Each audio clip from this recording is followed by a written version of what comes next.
¿Cómo están? La primera formulación realmente formal de la lógica es la que estableció Bertrand Russell, Alfred Whitehead, en el libro Principia Mathematica. Hasta entonces las lógicas, desde Aristóteles, no eran propiamente formales. Siempre tenían un supuesto sobre el objeto, sobre el referente. Russell y Whitehead lo que hicieron es llevar a su culminación, a su extremo natural, el programa de desontologización de la lógica que había propuesto Gottlob Frege 20 años antes. Lo que hicieron es separar la lógica de cualquier consideración propiamente filosófica, ingresarla completamente a las matemáticas. Una consecuencia de muchísimas otras, que es la que nos interesa ahora, es que este cambio conlleva una distinción radical entre enunciados y hechos. Y hay una idea de la verdad que está implicada en esa diferencia. Para esta lógica, ahora realmente formal, que es la que aceptan todos los filósofos de la ciencia, la verdad es una propiedad de los enunciados, no de los hechos. Es importante notar que este concepto es muy diferente al que habitualmente aceptamos desde el sentido común. Y esa diferencia es importante para entender las críticas que se han hecho al fundamento del falsacionismo de Karl Popper. Cuando decimos la mesa es verde, lo que nuestro sentido común entiende es que es verdad que la mesa es verde. Le atribuimos la verdad de ser verde a la mesa misma. Esto es lo que en la primera clase llamamos concepto ontológico de la verdad. Es lo que acepta el sentido común. Es verdad que hay una mesa, es verdad por sí mismo que es verde. En la lógica formal estándar, en cambio, lo que es verdad no es la mesa misma, o al menos no es eso lo que le importa a la lógica. Lo que es verdad es el enunciado, la mesa es verde. Y es verdad porque corresponde a un hecho, al hecho de que la mesa es verde. Dicho de manera formal, el valor de verdad del enunciado, la mesa es verde, depende de su correspondencia con un hecho o un evento del mundo que en principio podría ser observado de manera empírica, es decir, a través de los sentidos. Para el sentido común, esto es una especie de redundancia. La mesa es verde porque la mesa es verde. Ustedes pueden ver en este cuadro, en cambio, la diferencia sutil. El enunciado va entre comillas, el hecho no. Por supuesto, cuando uno habla, las comillas no se ven. Hay enunciados cuyo valor de verdad no depende de una situación de hecho. El enunciado, todos los triángulos tienen 3 ángulos internos, es verdadero, en virtud del significado de la palabra triángulo. No puede haber un triángulo que tenga 4 ángulos internos. A pesar de que este enunciado está formulado en lenguaje natural, el que usamos todos los días, se suele decir que es tautológico. El valor de verdad de los enunciados tautológicos depende solo de su propia estructura. Son necesariamente verdaderos o necesariamente falsos, según la relación puramente interna entre el significado de los términos que contienen. El valor de verdad de los enunciados empíricos, en cambio, depende de que correspondan a una situación de hecho. Son verdaderos si la situación que enuncian ocurre. Son falsos si lo que establecen no ocurre. Los enunciados pueden ser verdaderos o falsos, los hechos, en cambio, ocurren o no ocurren. Si consideramos esta diferencia, el criterio de demarcación formulado por Karl Popper se puede explicar de manera más precisa. Popper, siguiendo la idea básica del método hipotético deductivo, sostiene que las hipótesis deben ser enunciados empíricos universales, desde los cuales se puedan deducir de manera válida enunciados empíricos particulares, es decir, enunciados que establezcan una situación de hecho que pueda ser contrastada a través de la experiencia. Si el hecho que el enunciado particular deducido establece ocurre, entonces la hipótesis está verificada. Si el hecho no ocurre, la hipótesis está falseada. En el primer caso, se dice que el enunciado es una instancia verificadora, en el segundo, que es una instancia refutadora.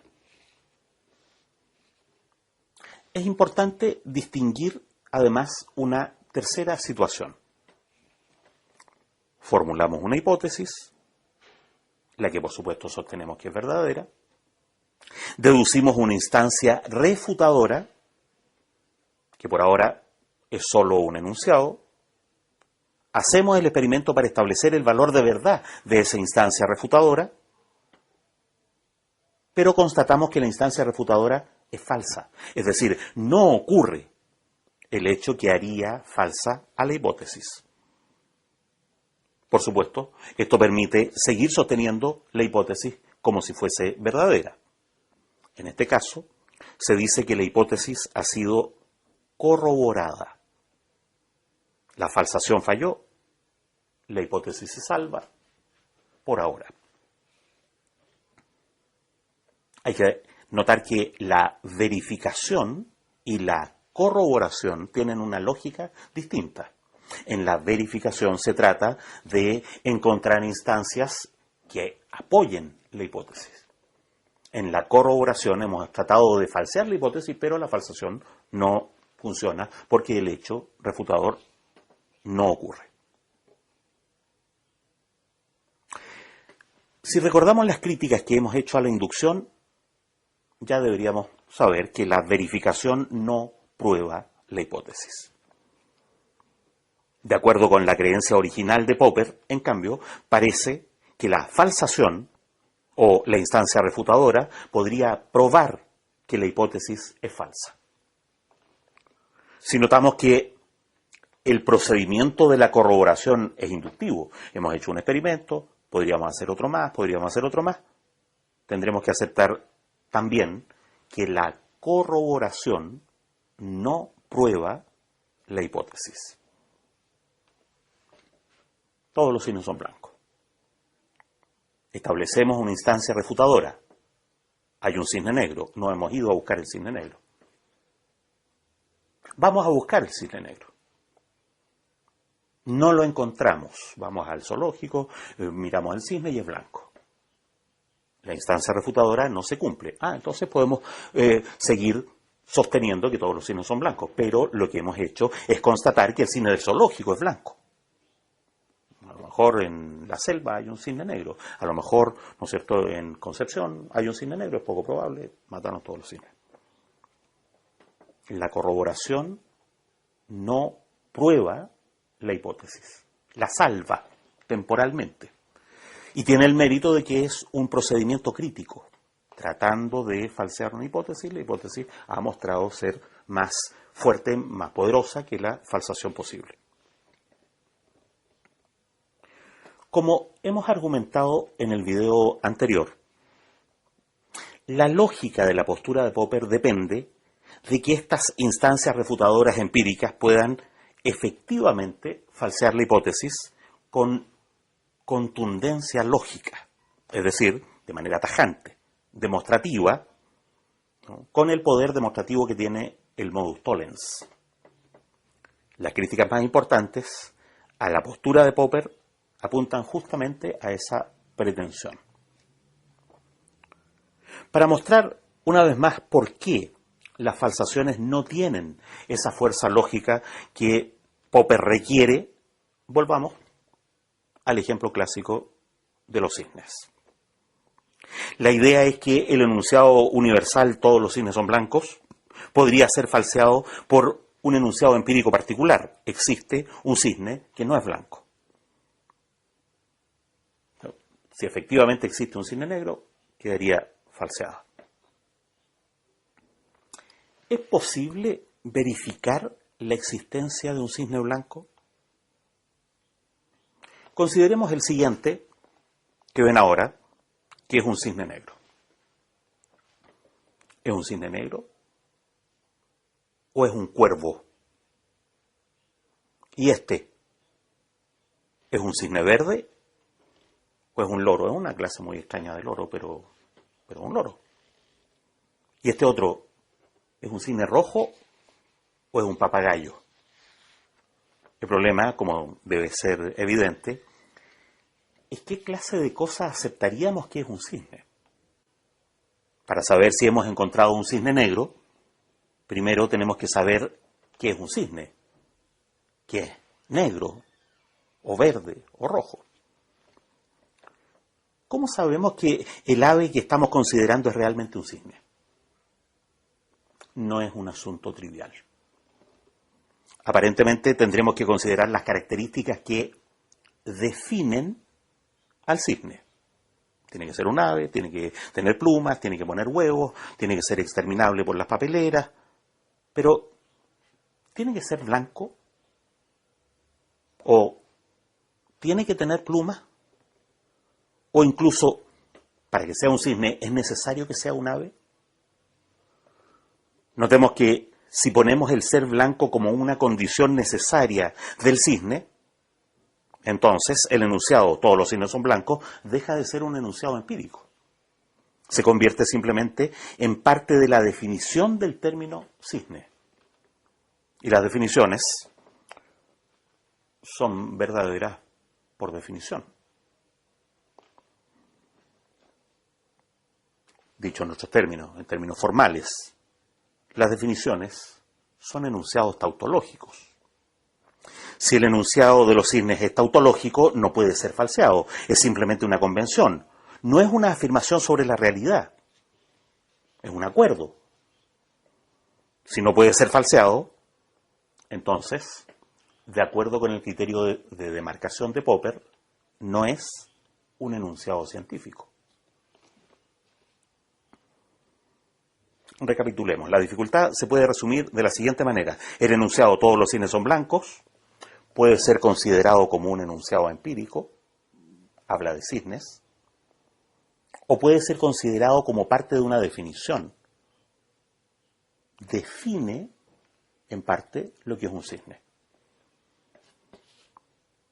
Este segundo caso es trivial. Los cisnes, sí, por definición, los cisnes son blancos, no tiene sentido tratar de falsear esa afirmación simplemente porque no puede ser de otra manera.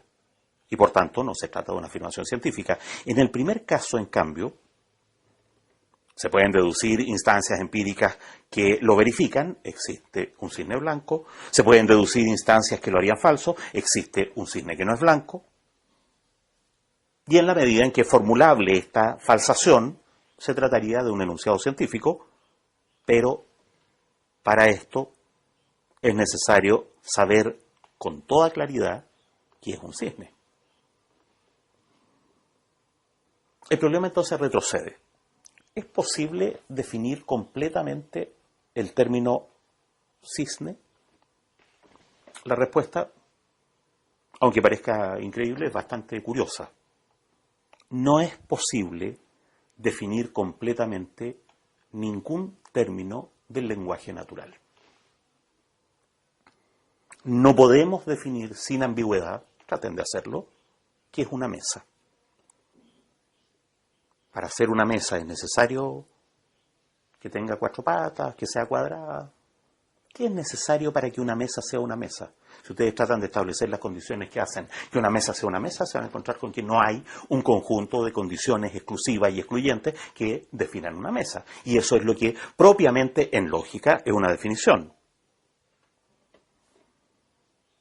No hay manera de definir lo que entendemos por verde o lápiz o cuaderno. Y mucho menos, por supuesto, podemos definir sin ambigüedad términos más complejos como fuerza, célula, tiempo en ciencias naturales.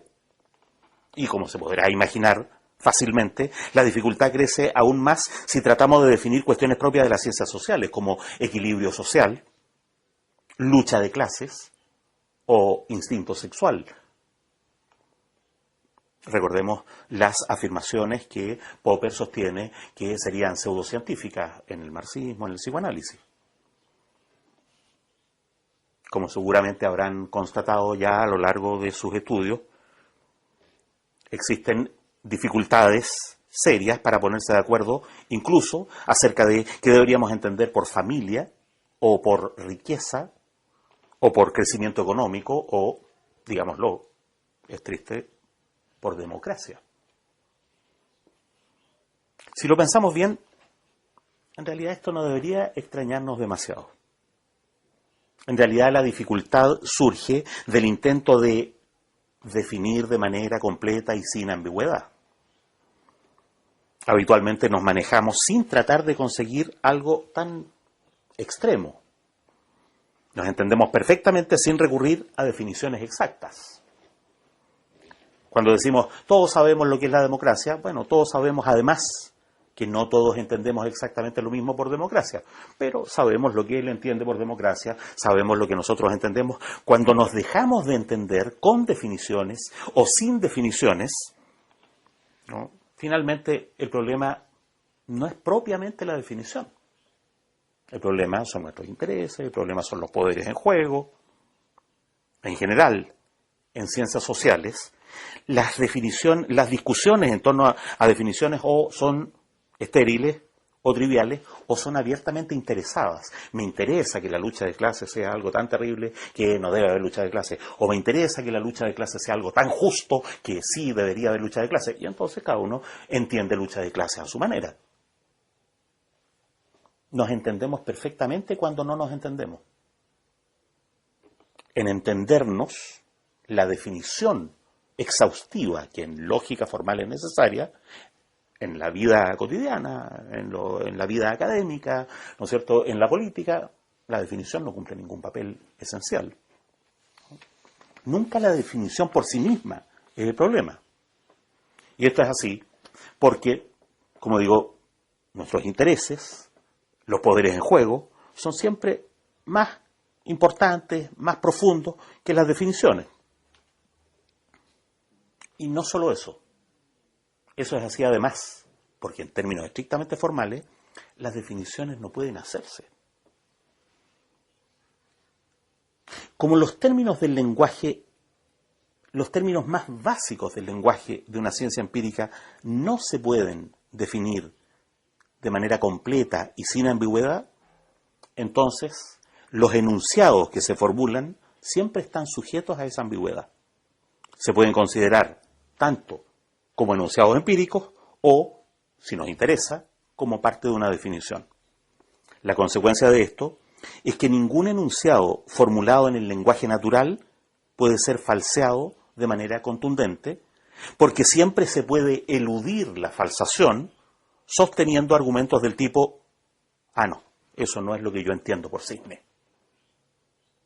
Si ustedes tratan de refutar lo que se ha dicho sobre el crecimiento económico, no, pues dicen, mire, si hay crecimiento económico, entonces debería pasar tal cosa.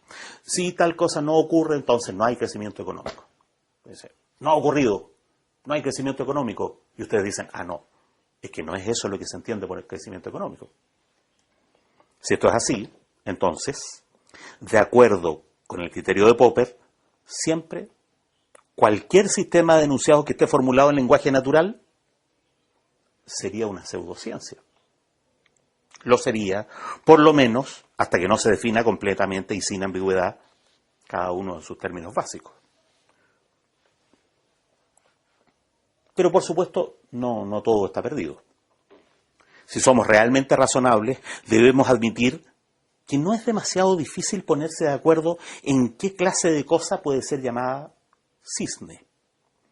Si estamos de acuerdo con eso, no será difícil admitir que podrían haber cisnes negros. Esto haría que el enunciado de los cisnes eventualmente sea falseable, es decir, que podamos considerarlo como un enunciado científico. De esta razonabilidad surgen, sin embargo, dos cuestiones cruciales. La primera es que el acuerdo sobre los cisnes es eso, un acuerdo, una convención, no algo que tenga fuerza lógica. La eventual refutación del enunciado de los cisnes, por lo tanto, no puede, como hemos insistido ya, tener tampoco fuerza lógica. La segunda cuestión es más delicada. La segunda cuestión es, ¿quiénes son los que llegaron a ese acuerdo? ¿Qué mecanismo se usó para llegar al acuerdo de esto es un cisne, esto no es un cisne? La opinión final de Popper, después de todas estas objeciones, en este punto, es que tenemos que atenernos a lo que los expertos en cisnes digan acerca de qué es un cisne. Si concedemos que el acuerdo de los expertos en cisnes no tiene fuerza lógica, tenemos que conceder también que sus afirmaciones sobre los cisnes no tienen un carácter claramente científico. Dependen de consensos, que podrían no ser propiamente objetivos, que podrían responder a unos intereses o a otros. Muy bien. Deberíamos, de la misma manera, aceptar que esos consensos, como por ejemplo los consensos de los expertos de economía, en políticas públicas, en subjetividad, ¿son científicos? Al menos de las críticas contra la postura de Popper, podemos saber esto. Los expertos no pueden decirnos con contundencia lógica que sus teorías son científicas. Ni pueden rechazar con la misma certeza a las teorías rivales como si fueran pseudocientíficas. El criterio de Popper no logra establecer esa diferencia. Lo que pueden decirnos es que esas teorías son confiables. ¿Son confiables? ¿Quién puede establecer si son confiables o no? Pero si no hay un criterio que permita establecer claramente cuándo una teoría es científica y cuándo no, ¿habrá un criterio para establecer a quiénes debemos reconocer como expertos y a quiénes no? Al menos sabemos que este asunto no se puede resolver apelando a la lógica. Ni en economía, ustedes ya lo sospecharán, ni en ciencias naturales. El problema es anterior, proviene de la lógica, proviene de la relación entre lógica y lenguaje natural. Y entonces, ¿cómo se llegó a consensos en las ciencias que realmente funcionaron? ¿Cómo se ha abordado de hecho esto en ciencias naturales, en ciencias sociales? Si el problema no es lógico, ¿cómo los científicos logran ponerse de acuerdo? Empecemos a ver eso desde la próxima clase. Eso es.